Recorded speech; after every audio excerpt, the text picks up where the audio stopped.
Welcome to today's webinar, Breast Cancer Thrivers, Lessons I Learned. I'd like to acknowledge our sponsors, the Irene Dunn Guild, for presenting this series of webinars and for the sponsorship for funding for these educational webinars, which has been provided generously by the Ken Johnson family in memory of Joan Brierton Johnson. I am Dr. Rebecca Crane-Okada, a nurse, professor of oncology, and manager of the Cancer Patient Support and Willow Sage Wellness programs here at the Margie Petersen Breast Center at Providence Saint John's Health Center. And I am so pleased to be able to moderate the panel today of 5 women who are models of thrivership: Alejandra, Becky, Christina, Lois, and Nancy. And I know you're going to enjoy this very much. Please contact us at the Margie Petersen Breast Center at the number or email address on the screen. Check us out on Facebook, LinkedIn, or Instagram, or Twitter, and our website. We welcome all inquiries and look forward to hearing from you. Thank you. So I want to welcome each of you today for this panel of breast cancer thrivers and survivors. You each have a story to tell. You've each had unique experiences and similar experiences. And this is an opportunity for you to share your story and inspire other women like yourself and men who might be facing this. So I'd like to invite each of you to introduce yourselves briefly, say your name and something about yourself so that the audience will know who you are in this context. And I invite you to go Nancy first. Hi, I'm Nancy, and I'm very happy to be here today to share my story with you. Learning that I had breast cancer was a terrifying experience, and working with Dr. Grumley and the entire team at St. John's and the Margie Petersen Breast Center took my fears away, and today I'm happy to say that I'm cancer-free. Christina? Hello. I'm Christina. I was diagnosed with triple-positive breast cancer a little over a year ago. I'm a stay-at-home mom of 2 rambunctious boys who are doing distance learning right now. I've had a lumpectomy, a double mastectomy, and reconstruction. It's been a long year, but I'm here, and I'm at the tail end of all my treatment, and I'm excited to be here with you guys. Thanks. Thank you. Lois? Yes, I'm a second-time survivor of breast cancer. I had it 30 years ago, and I had it last year.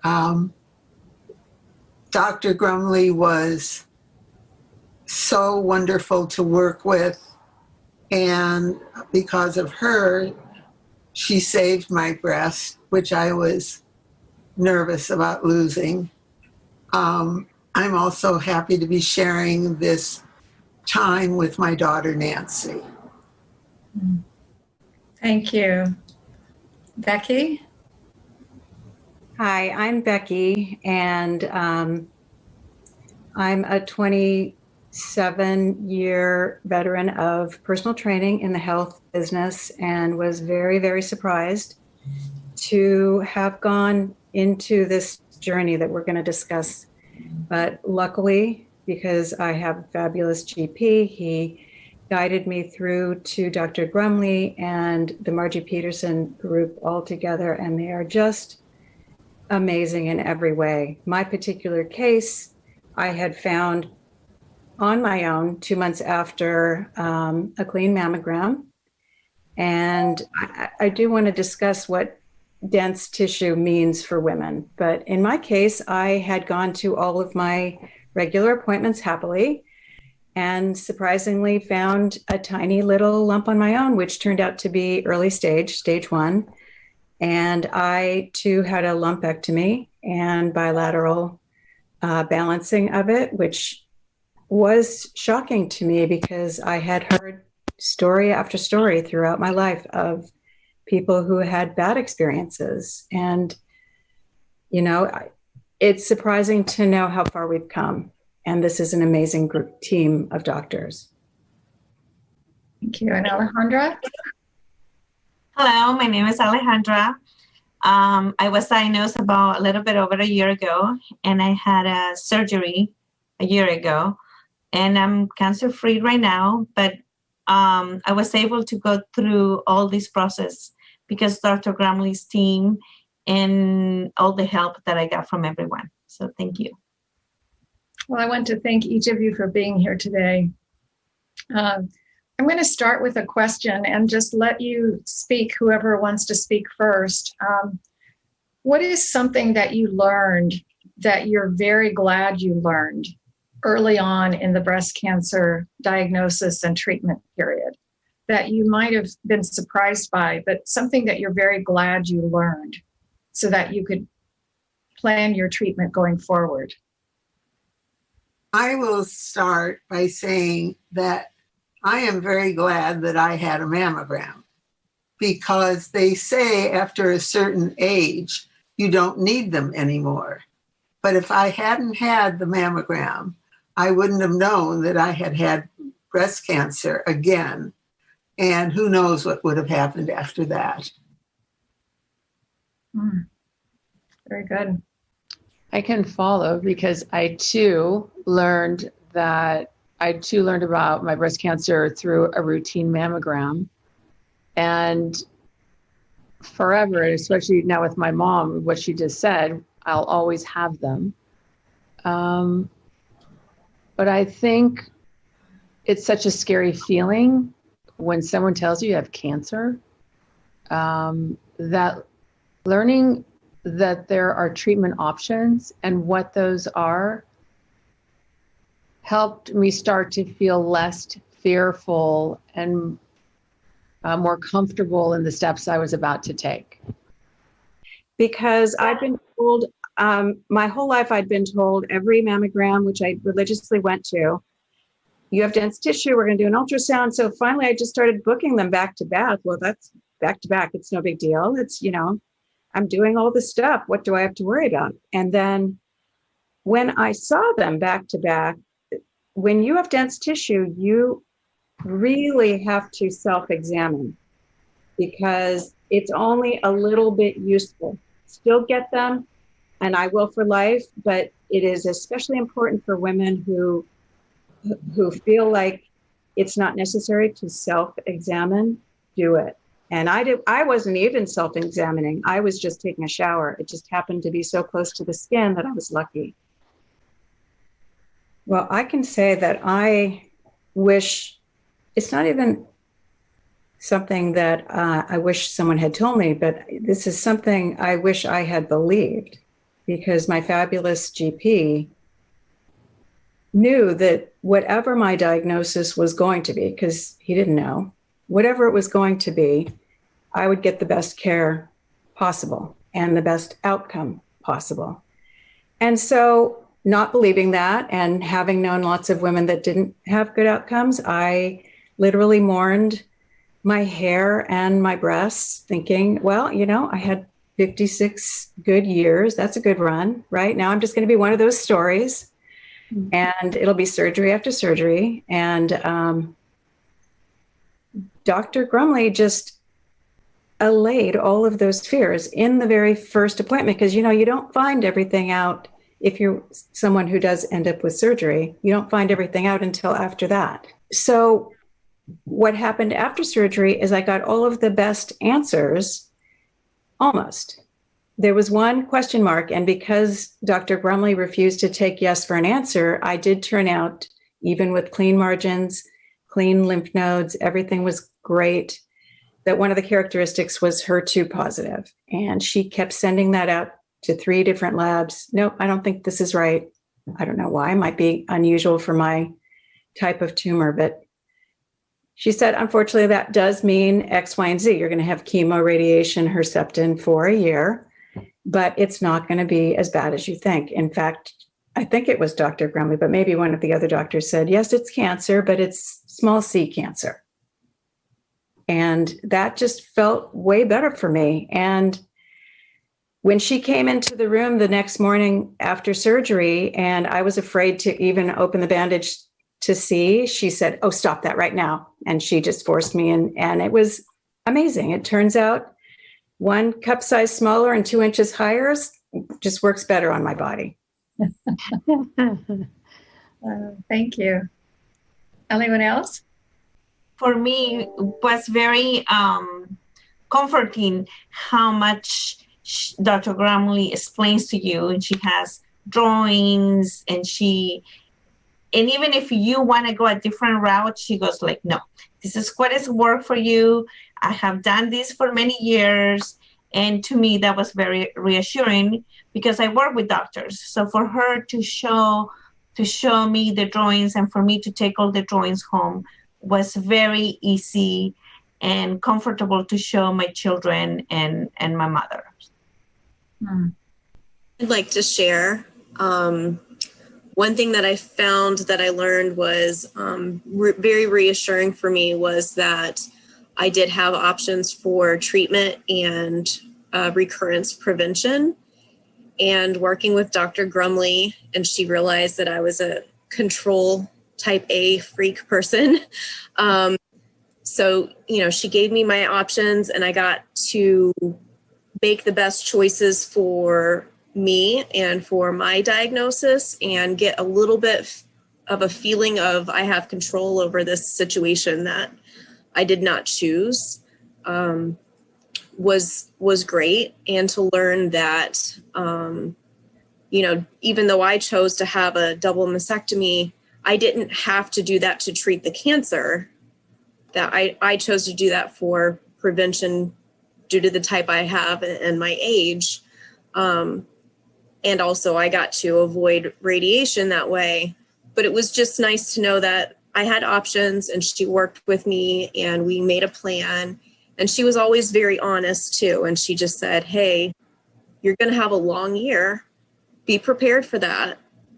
But it's going to be all right. We're going to get through this year together. And the team was wonderful.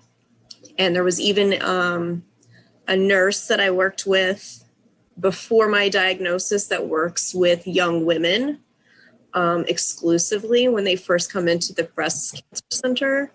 And she was there during my biopsy, and the support I received was amazing. So thank you. So you've all touched on some misperceptions that were clarified when you were diagnosed, I hear. And it's difficult when you know you have choices. Is there anything that you struggled with in terms of making choices? Some people are more independent in that regard than others. Anything you would like to say about making choices and deciding? I think for me, the most difficult part was to know that even though my cancer was only stage 1, that there were so many doctors involved and that not everybody agreed. As I was, after surgery, they realized that I had another tumor. And then to see if I need to have extra radiation or not. I guess that's the hardest part to trust. If 4 doctors said no, or 4 doctors says yes, and Dr. Gramley says, no, you don't need it. So for me, that was the hardest part to see, okay, am I going to have radiation? Yes or no? Mm-hmm. Thank you. Anyone else? I wonder if you could, oh, Nancy, go ahead. Can you say, I think for me, what came to mind is the main choice that I wanted to have happen is to be healthy. I just wanted the cancer out of my body. And how I got to Dr. Grumley, from my radiologist to my general practitioner, that was, you're going in the next day, like within, I seriously felt like 5 minutes or an hour, maybe an hour. It felt like 5 minutes. I was connected. And so I trusted her guidance. And no, you don't know if you're going to need the radiation afterwards with her approach. With me, I was stage 1 as well. But I think trust is so important, in this whole process. You have to process and trust, and it's like they're all steps that at least I took. and felt so surrounded and supported by her team of doctors. And there was never a minute where there wasn't somebody to call, touch, reach out to, or reached out to me, which I think helped me trust that the steps I was going to take to get well, which was like my choice, that was first thing, and I was hopeful for. You know, I went to the end, I thought, oh my God, I have to have a mastectomy. It's got to go. Everything's got to, you know, like I have to go that route. And she was like, no, you don't. You don't.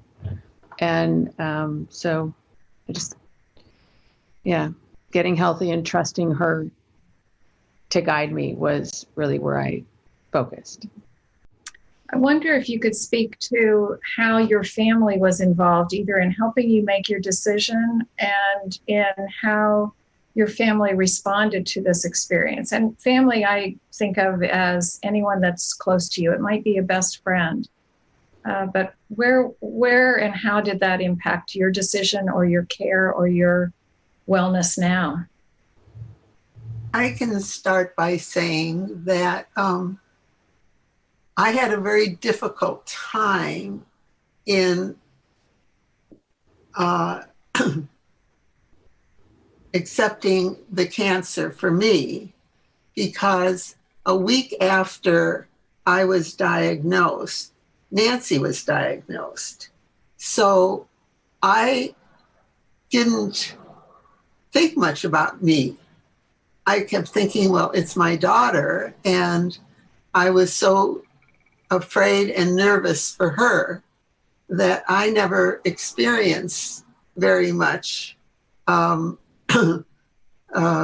anybody else, excepting that when I did have the 3 surgeries, Nancy and her brother were there for me, and the doctors were always, Dr. Brumley was there for me, the team was there for me, but I wasn't there for me. Mm-hmm. And that was the part that this panel has helped me get to me for the first time in a year. So I'm grateful to all of you. Wow, Lois, thank you. Thank you for that sharing. It's a sisterhood for sure, for all of us. Yeah. My family is mostly men. I have an older brother, and my mom passed away many, many years ago. So I have my father, who's 94. So really it was my brother and a plethora of girlfriends. And that is the great joy of this journey, is spending time with them and letting them support you.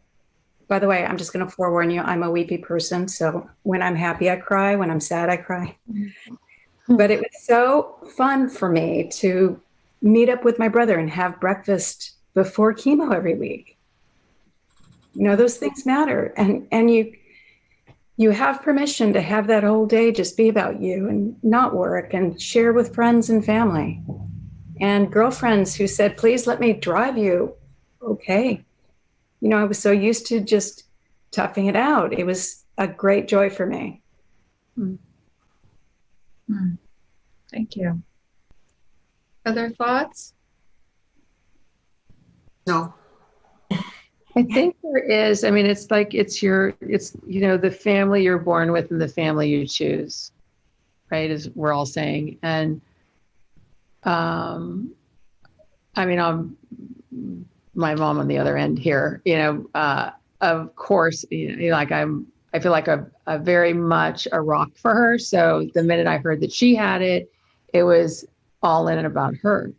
And it's funny, when I heard about me and then I started going through it, I kind of soldiered down. I was almost too afraid to feel what was happening, although I was really present with it, but I didn't feel it until later. And this is the most I've spoken about it. You know, I wasn't embarrassed by it. It was like a badge of courage, quite frankly. And, you know, this is a sisterhood and it changes you forever. There's like a humbling quality about getting to the other side, or nearing the other side, as some of you are, that there's nothing more powerful than the love and support, of family that you surround yourself with. Your bond, there's a common line, there's a common thread, like very different lives, backgrounds, et cetera. But it's a unifying element. And the fact that you all are making this available in this manner, even particularly in COVID, that there is access to people who can relate to what you're feeling. Mm-hmm. And I think that's a really important thing to get across. Yeah, with me, I was diagnosed on my birthday, and my daughter, I was turning 49, and my daughter was throwing a birthday party, surprise birthday party for me. So I came home to about, at those times, 20 people, maybe 18 people, and my mother and my aunt is like, "Why are you late? You usually get home by 5. I was like, "Oh, I had to go to the doctor." And they said, "Oh, no, you went to get your hair done." I'm like, "No." So that aspects, it was very difficult. How do I tell them? Do I tell them right now with 18 people here, my close friends, neighbors, or do I just wait? And then at one point I said, "Okay, you know what? I just tell everybody." And I was just diagnosed. I hadn't seen anyone yet. But it was good to have everybody knew immediately. And everybody felt bad, of course, because of the day of my birthday. Mm. I'd like to share. My extended family lives far away, and we've had several deaths in our family due to various types of cancer. So everybody got really scared right away. And there was an outpouring of love and phone calls and everything. And I think part of it was, everybody wants to help. So I gave them jobs. I need pajamas or whatever. They sent me charms. I went to chemo with 1 million necklaces and keychains and wristbands, and I have worn them every single time. And I have my last Herceptin tomorrow, and I will wear all of those charms because, right, it brings you luck, or they're with you. But it was nice. And it felt like they were there with me doing something for me. So that was good for them, and it was good for me. And then, of course, in my household, I have children. So, and cancer is a scary word. We found some books that were appropriate for children, but science-based. One's called Cancer Party, talks about cancer in your body. And I also had my 9-year-old help me pick out a wig. So when I did lose my hair, I had a fun pink wig, because when else is mommy going to wear pink hair? And I was very popular with the 5th graders when I would go to the school. All the little girls were like, "My mom would never let me have pink hair." So, we've really focused on trying to find the joy every day. Some days it's easier than others. My mom came here. She is still here almost a year with me, helping me with my family. And the love and support of my husband and children and my mom makes all the difference, but every day it's looking for that joy, whether it's pink hair or moving a popcorn, whatever. So I think of what you've just shared as symbols of healing, symbols of wellness, symbols of well-being. Have any of you had other symbols that represent to you that you've held on to, or as symbols of hope and courage? Anything to that? For me, the thing has helped the most is doing the meditation, learn how to meditate and continue. And, because there's milestones, I guess, when you're 1 year diagnosis, when 1 year of surgery, you have milestones. So that's when you start meditating more often again, and you go back to what you have learned. There's a lot of things you will never forget. It settles you. It definitely settles you and focuses you on yourself, which for me was a tough thing to do. And one of my very good girlfriends and her husband decided it was going to always be Friday night funnies for Becky. So every week after my infusions, I would go there and there would be at least one funny film. And that, I sort of missed that too. That was such a great little tradition we started. I just had dinner with them for the first time since finishing my infusions ended just last month, and I just got my port taken out. And so we got together just to celebrate that. But now it's like that chapter is closed and it was kind of fun. So it does, Nancy, you're so right. It does change you forever. And you find strengths and support that you never knew you had. Yeah. For me, one of the hardest things that I've had to accept is I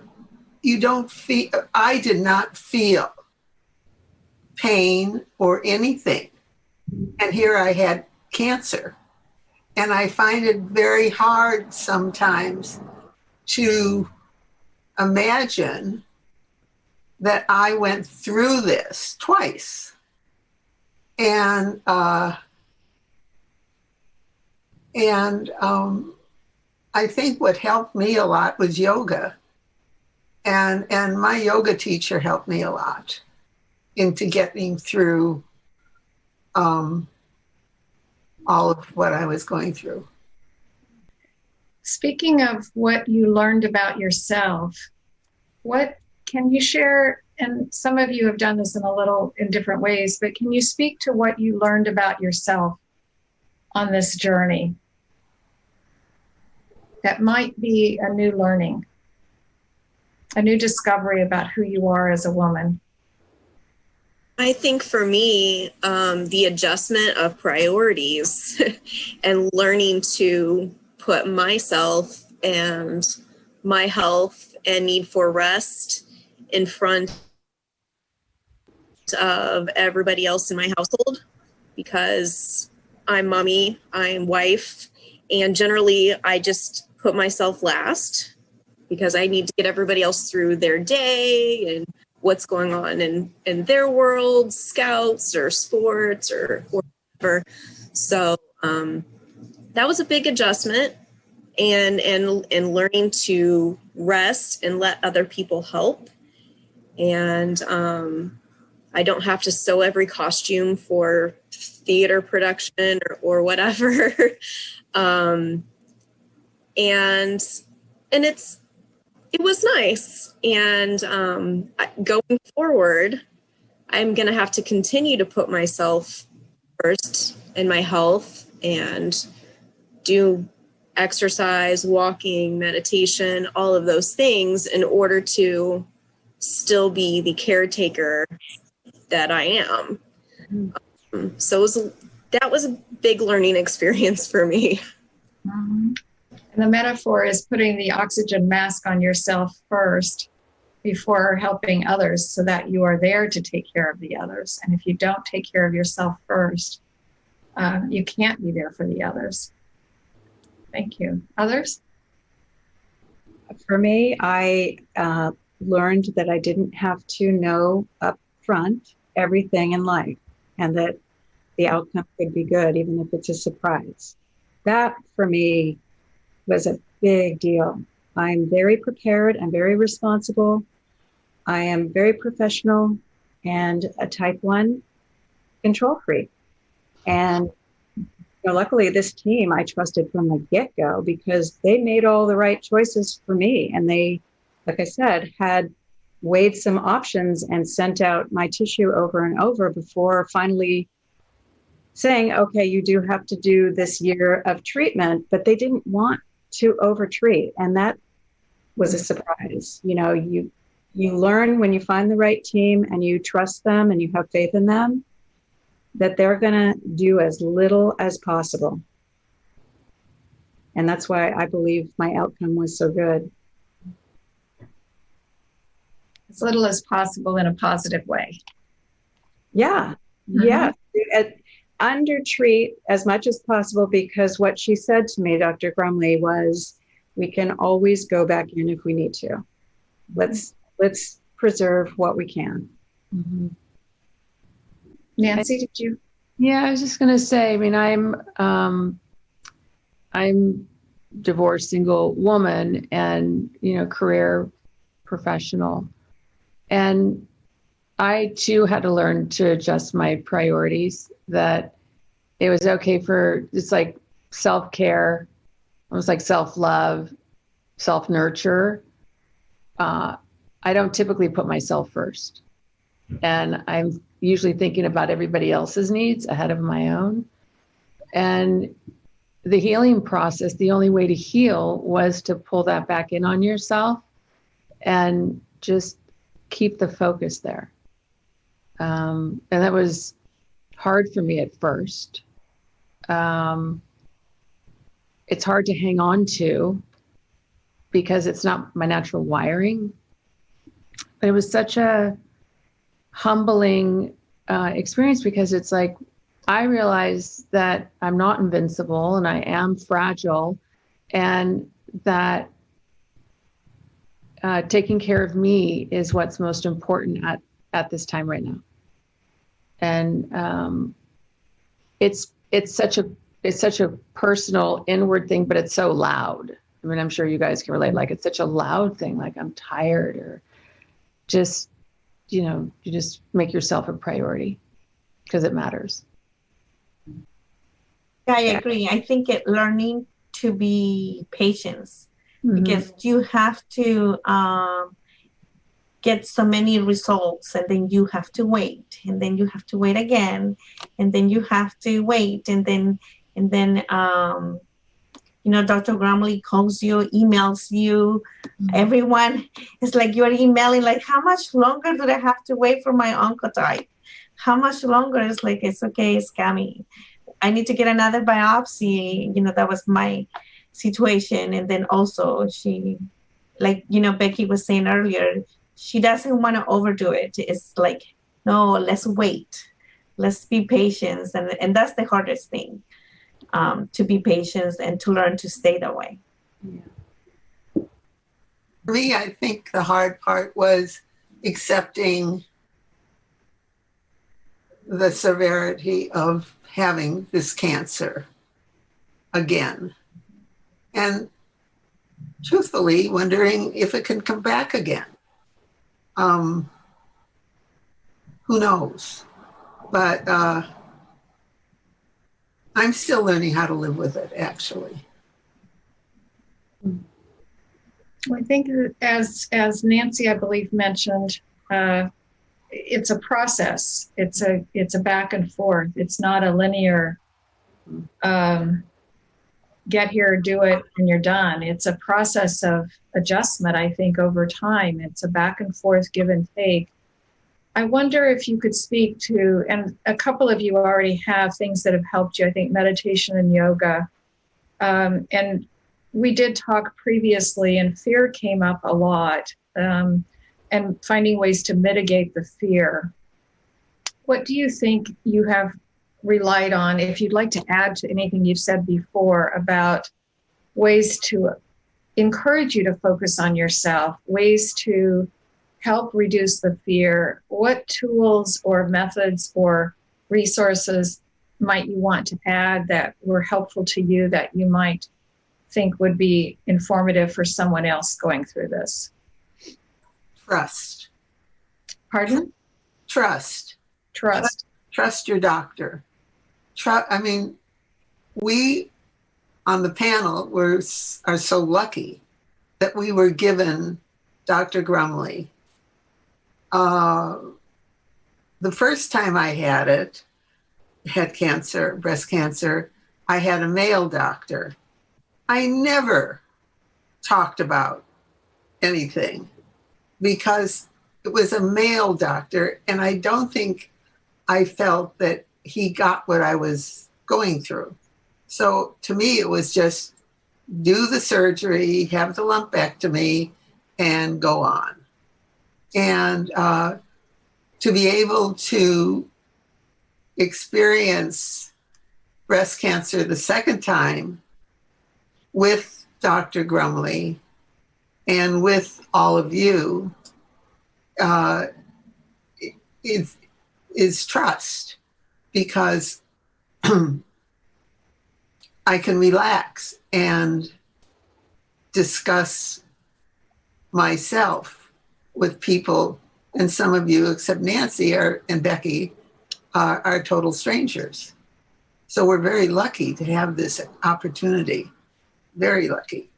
And the other thing that I was wondering about with all of the other people is, does this pandemic bring up any of the fears that you had or the anxieties that you had going through breast cancer? Good question. I would say that in my case, because of just the way the timing played out, and I was in chemo right before we found out about the pandemic, so I was already kind of germophobic. So I was already being very careful to be away from people and purifying air and doing everything possible to not get sick. By the time COVID hit, I was already an expert and it was no big deal. And I thought, this is just like the last 3 months of chemo. So in my case, I kind of felt like the universe divvied out the obstacles in just the right order. I agree with Becky. I had just finished chemo when COVID hit. The crazy thing is it kind of just felt like it extended everything, which I think probably has helped keep us healthy. But it also keeps us a little bit from moving on, because you're not that we're going to ever return to normal life after cancer, but you're certainly not returning to normal life during COVID also. At my house, everybody came home. So I had surgery, and a week later, my husband couldn't go into work anymore. My children couldn't go into school anymore. And I was recovering in a living room of a very busy house where there was 3 to 4 Zoom meetings going on at a time. So COVID has made recovery and the journey of cancer very different. But again, has probably kept me healthy because we've all been so careful in our household.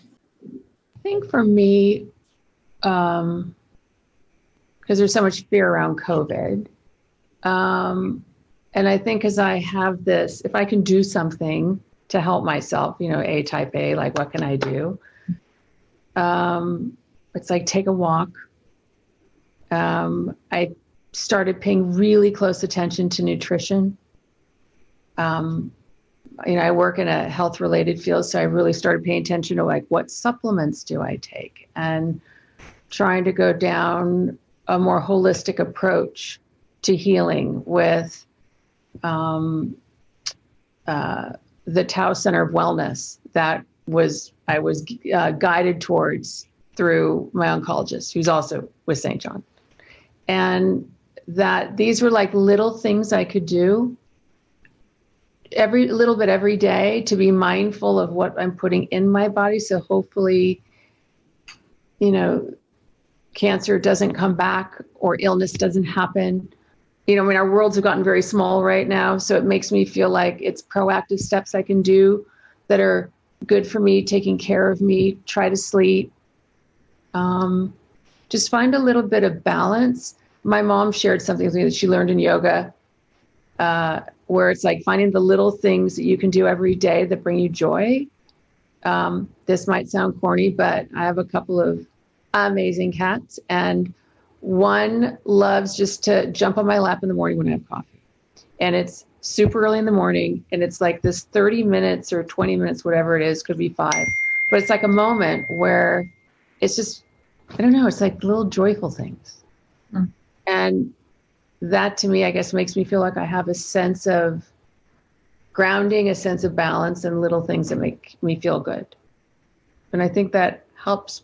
And to be informed, of course. Going back to your question, someone's learning what can you do to mitigate the fears, ask questions. And it's like, it's okay to feel whatever you're feeling and ask whatever you want to ask, because there's no bad question and there's nothing that's off limits. And, that's what your team of doctors is for. And you can say to your friends and extended friends, family, like, I need you. I'm a mess, to get to the other side of it. It's just, we're human, and it's complicated. So, fear is it's a bucket for so many different prongs of things that, but just to get informed, and just be okay with whatever you're at, because it will pass if you just go through it. And I want you to, in these closing minutes, to share something that, I guess, any gems or suggestions you have. And Nancy, you touched on that just now. We had talked before, and you brought up so many wonderful ideas for women or men who are facing a new diagnosis of breast cancer. And they may be anywhere in this country or somewhere around the world when they're seeing this webinar. What advice do you have for others like yourself? What worked for you, or what suggestions you have? Following up on what Nancy just said. Your thoughts, your words of wisdom. I think what you have to do is accept the fear. When anybody says you have cancer, all you think of, at least for me, I thought, oh my God, am I going to die? What do I do? How do I deal with this? This was before I found out that Nancy had cancer. Anyway, I think you have to accept the fear. I think you have to have trust, as I've said before, with the doctor. I'm fortunate that I have a wonderful GP, and I trust her, and I trust whoever she sends me to. So I didn't question who Dr. Grumley was. I knew she was going to be terrific. And when I met her, I felt less fear and less anxiety. And so for me, trust. Trust is the most important thing. Trust in what you're told that you're going to have, how you're going to be dealt, how they're going to deal with your problem. Know that you're in the best hands. And that eliminates the fear for me. I think finding your calm, whatever that is, we were all probably living pretty chaotic lives when this diagnosis came on us, and still maybe have chaos in our house. So, for instance, for me, I will take a walk in the mornings, and I'm lucky enough that I live by the beach. So my walk lets me look at the ocean, and that just always has just a magical, healing, emotional hold on me. If I'm upset, I can go and look at the ocean, and it just gives me calm, peace, perspective. So whatever it is that brings you calmness into your world, some peace and perspective, I think if you can find that, that's going to do it for you. That's going to make a difference. I think I would add, like, if someone is hearing this and they're just beginning the journey, I would say to, besides surround yourself with a good support team and find a good medical care team that you really trust, to, like, knowledge is power, get informed, because medicine has progressed so much from what I even thought I could experience having breast cancer. And I mean, it's part of how we're here, but Dr. Grumley's technique of the in-op radiation, partial mastectomy, partial reconstruction, all at the same time, in my case, and I was stage 1, so I was able to do that. I couldn't imagine that was even possible. And that you can have a positive outcome from terrible news. And we're all here to champion that. So I guess it would almost be to say to lean into it and get informed, and be patient with yourself as you go. Patience is a big deal. I'm glad you touched on that. Patience was very, very hard for me to have with myself and with people asking, because my habit, my way of caring for others was to minimize my problems. Yeah. And that is not helpful. And over the process of the year of infusions and lots of questions, I stopped minimizing it. Even though, you know, obviously there are far worse cases than mine, it's still so big. It's the biggest sound you're going to hear. You have cancer. You know, for me, it's the very first big deal in my life. And don't try to make other people feel it's going to be okay. Just let them feel what they're going to feel so that you can feel what you're going to feel. And they will be there for you if you let them. You have to allow all the support in that people will offer you. For those just at the beginning of this, you're going to find strength you thought you never had. You'll get to the other side of it and you'll be part of this sisterhood. And there are men that go through it, so it's a brotherhood too, but it's a group of people, of survivors that find they're stronger than they thought. Well, my treatment's going across town from Pasadena area to Santa Monica because I had so much faith in Dr. Grimley and the whole team. They're all just fabulous on this team. Was no big deal for me because of that faith, but there's a possibility I may be moving to New Jersey. Oh. But I'll still be coming back for mammograms. And, you know, on the unfortunate bad news, I would still come back for her, and she's a rock star. Alejandra? I guess it's like, you know, Becky, Nancy said, and Christina and Louis, to be patient and to trust new routes for your diagnosis. Like, you know, like I think Nancy said that, you know, I was surprised to learn that there's other things that you could do, the radiation at the same time you're having your surgery. And trust, patience, read a little bit about it, but I think read what Dr. Grumley or you guys will say, you know, the Breast Cancer Center, because reading too much sometimes I don't think is a good idea, because there is too many resources out there and some can be negative and positive. But read a little bit about it and then just have a good time with trying to find things to do. Go for a walk at the beach. You know, do exercise. That for sure helps a lot. I want to thank each of you so much. If I were in a class right now watching this webinar, I'd probably be hitting rewind and taking notes on everything each of you has said. At the risk of trying to reiterate what you've each said, I'm not going to, because people can replay. You have had many words of wisdom, and I just thank you all so much for being present with us today, for sharing your stories, for being symbols to all of us for well-being after breast cancer. Thank you.